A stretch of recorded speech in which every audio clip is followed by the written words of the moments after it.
POV, niregaluhan ka ng early Christmas gift ng jowa mo.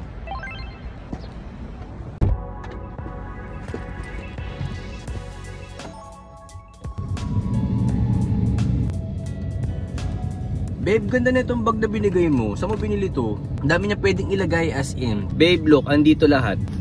Tignan mo, look. Dito yung basketball shoes ko. Tumbler ko, nandito din.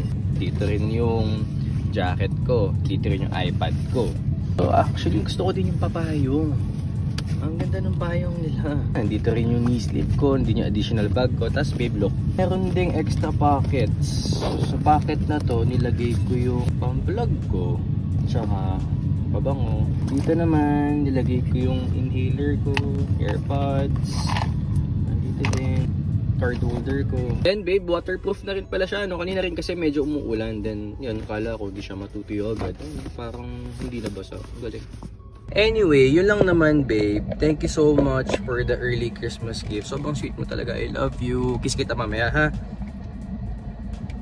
Ay, sana all nireregaluhan.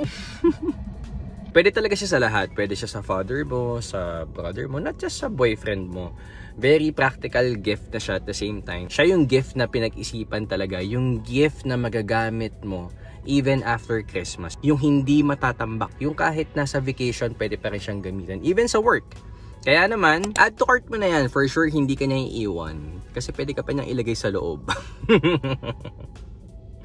Sorry!